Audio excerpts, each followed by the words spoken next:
Sejak kelahiran putri pertamanya hampir 2 tahun yang lalu, Mas Bagas, istri Desi tetanggaku, emang sampai hari ini belum pulang ke rumah Desi lagi.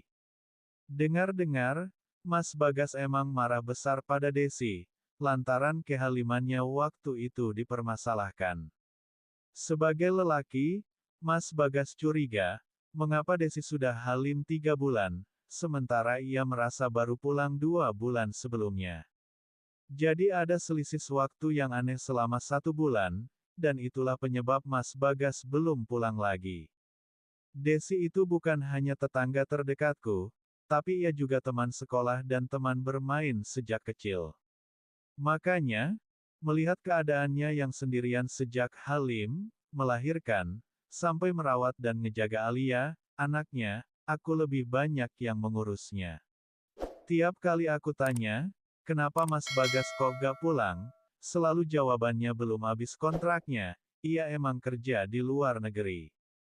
Tapi perasaan kayak lost kontak gitu. Padahal Mas Bagas pernah ngirim WA kepadaku, kalau males pulang, ia gak ingin lihat si kecil saja, sebab tiap kali lihat Alia, hatinya tambah hancur, ia belum bisa menerima kehadiran Alia. Tapi waktu itu aku belum ngerti masalah yang sebenarnya, sehingga aku cuma ngasih pesan dan saran untuk bersabar. Oh ya, kenalin dulu, namaku Herini, umur 28 tahun. Sudah menikah 3 tahun yang lalu dengan Mas Dani, seorang eksekutif muda dari sebuah perusahaan ternama di kotaku. Sedang aku sendiri pernah menjadi sekretaris di perusahaan yang sama, tetapi sudah setahun lebih aku diminta resign oleh suami, biar cepat punya momongan. Jadi sekarang aku lebih banyak di rumah. Itulah makanya aku punya banyak waktu untuk ngerawat Alia, selain karena pesan Mas Dani, agar aku sering gendong anak kecil biar cepat ketularan, juga lantaran Desi itu gak punya pembantu. Jadi aku merasa kasihan aja gitu. Rin, ini susu untuk Alia ya. Terima kasih ya kamu sudah mau merawat Alia dengan baik. Semoga kamu secepatnya bisa ketularan halim ya, ucap Desi sambil memberikan Alia kepadaku sebelum ia berangkat kerja. Seperti biasanya aku pun mengambil Alia dari gendongan Desi. Sebenarnya hari ini aku sedang tidak enak badan, tetapi mau bagaimana lagi, aku tidak bisa menolak, aku terlanjur sayang sama Alia. Dulu pernah juga Desi menitipkan Alia, padahal saat itu aku sedang dalam demam, tetapi suamiku lagi-lagi yang bilang kalau aku harus rajin mengasuh bayi agar bisa menjadi pancingan buat bisa halim. Aku sendiri mah percaya gak percaya. Sebab mana bisa halim kalau gak ada bapaknya, atau ada bapaknya tapi juga yang normal dan pria sejati. Semangat ya belajarnya sayang. Semoga secepatnya kita akan mendapatkannya. Begitu Mas Dani menyemangati pagi itu. Mas Dani mau kemana? Bukannya hari ini libur? Tanyaku sambil terus mengayunkan Alia yang terus merengek dalam gendonganku. Seharusnya iya, tapi tadi dapat telepon dari atasan katanya ada jadwal ketemu klien mendadak. Gitu kan jelasnya. Oh, gitu ya Mas. Aku pikir hari ini Mas Dani bisa bantuin aku jagain Alia. Aku nggak enak badan, ditambah lagi Alia selalu merengek. Kataku sebagai ungkapan rasa payah karena gak enak badan. Aduh, maaf banget ya sayang. Sebenarnya aku juga mau bersama kalian di rumah. Tapi ini pekerjaan penting, ucap Dani kemudian berlalu setelah aku menyalami tangannya. Aku menghela napas, kemudian tersenyum saat melihat wajah mungil di pangkuanku. Aku juga kembali teringat dengan ucapan mertua kala itu. Rin, sudah 3 tahun loh. Kamu belum halim juga. Katanya seperti mengingatkan gitu. Aku hanya bisa menunduk lesu tanpa tahu harus menjawab apa. Ibu saranin kalian sebaiknya ikut program halimnya lebih giat lagi. Sampai kapan ibu harus menunggu untuk punya cucu? Iya bu, aku dan Mas Dani juga sedang usaha kok. Jawabku, semoga secepatnya ya. Rin, kalau zaman ibu dulu, mengasuh anak orang juga bagus untuk pancingan buat Halim. Katanya, gimana Bu? Tanyaku waktu itu dengan antusias. Ya, kita sering-sering dekat anak kecil. Seperti merawat, bermain, dan ini terbukti ampuh loh. Dulu sepupu ibu juga begitu, sekarang anaknya sudah 3. Aku sangat tertarik dengan ucapan mertuaku, semoga dengan begitu aku bisa secepatnya Halim. Tapi aku bingung anak siapa yang mau aku jagain. Siapa orang tua yang rela berjauhan sama anaknya. Baru setelah Desi melahirkan, kemudian Mas Bagas harus kerja luar negeri, juga Desi harus kerja di perusahaannya, aku baru benar-benar bisa ngerawat seorang baby. Ini seperti mimpi bagiku, apalagi saat Desi mau menitipkan Alia padaku, suamiku juga menerima dengan bersemangat. Aku merasa ini adalah jawaban dari doa-doanya selama ini. Lamunanku buyar saat merasakan air hangat yang perlahan mengalir. Kuraba pantat Alia yang ternyata memang belum dipakaikan popok oleh Desi. Sayang, sekarang kita pakai popok dulu ya, ucapku membawa tas kecil khusus tempat pakaian bayi lalu mengajak Alia ke kamarku. Aku memilah-milah isi tasnya untuk mencari popok Alia. Namun gerakan tanganku langsung terhenti saat menangkap sesuatu yang terselip di antara pakaian kecil milik Alia. Ih, ini kan klendelem Mas Dani. Kenapa bisa ada di tas ini ya?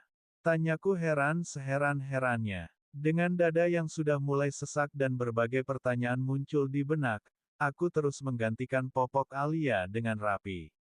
Setelah selesai, aku pun langsung memeriksa lemari kecil tempat khusus klendelem suamiku. Mungkin saja aku salah, tapi aku sangat mengenal benda itu, apalagi aku sendiri yang membelikan untuk Mas Dani. Dan benar, klendelem warna biru tua tidak ada di sana. Tentu saja tidak sedang dipakai oleh suamiku, sebab tadi pagi aku yang menyiapkan pakaian untuknya. Apa yang sebenarnya terjadi pada suamiku? Apa mungkin Mas Dani telah bermain serong dengan Desi, Won yang cukup lama gak pernah disentuh suaminya? Feelingku sangat kuat jika suamiku menyembunyikan sesuatu dariku. Apalagi Dani dan Desi juga sering pergi berangkat kerja bersama, dengan alasan mereka satu arah. Sore harinya, sudah selesai memandikan Alia dan waktunya aku menyuapi si mungil itu. Seperti biasa aku menyuapinya di teras sambil menikmati pemandangan di sore hari. Saat hendak membuka pintu, aku melihat bayangan 2 orang di dalam mobil suamiku. Mereka itulah Mas Dani dan Desi.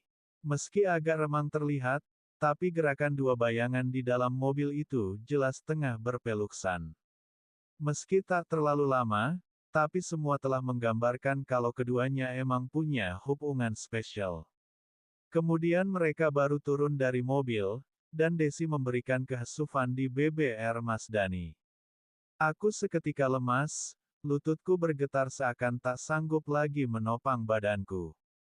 Hal yang tak kuharapkan kini benar-benar terbukti.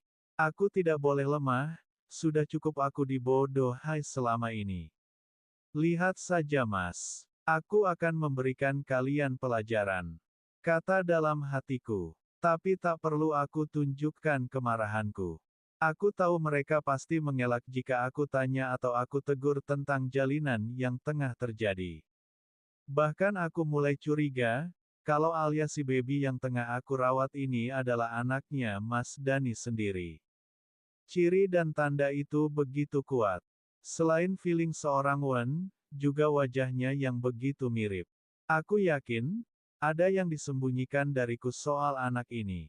Kalau emang ini benar, berarti Mas Dani dan Desi telah memperlakukan aku sebagai pembantunya, sementara aku yang begitu susah-susah ngurus anaknya, tetapi mereka yang tengah menikmati madunya. Gila, batinku. Maka demi membalaskan sakit hatiku, aku mulai menjalin komunikasi dengan Mas Bagas. Tiap saat, tiap waktu, aku terus mencurahkan semua tentang Desi dan Dani. Dan betapa kagetku, ternyata feeling Mas Bagas pun sama dengan aku, kalau selama ini Dani dan Desi telah jauh melangkah, bahkan termasuk si Alia, yang menurut keyakinan Mas Bagas bukan anaknya. Dari sinilah, aku dan Mas Bagas mulai menyusun cerita. Jelas, kami telah merasa tersakiti dan dizolimi. Dan tentu kami tak terima akan perlakuan yang semena-semena ini. Seminggu lagi, Mas Bagas akan mengakhiri kontrak kerjanya. Ia akan pulang, tapi gak akan ke rumah Desi. Ia akan pulang ke rumah ortunya. Tetapi, kami sudah saling sepakat, akan nyewa dulu sebuah homestay di tepi pantai untuk beberapa hari yang belum ditentukan. Aku udah pasrah, jika emang jalanku ini salah, biarlah aku tanggung segala resikonya. Sebagai ungkapan sakit hati dan kesal, kami tumpahkan seluruh jiwa dan ragaku di tempat itu, tak pedulikan Alia atau siapapun dia. Yang jelas, kami juga berhak menikmati bahagia, bukan hanya sebagai objek penderita saja. Satu kesan yang aku peroleh dari Mas Bagas selama sekian hari bersama.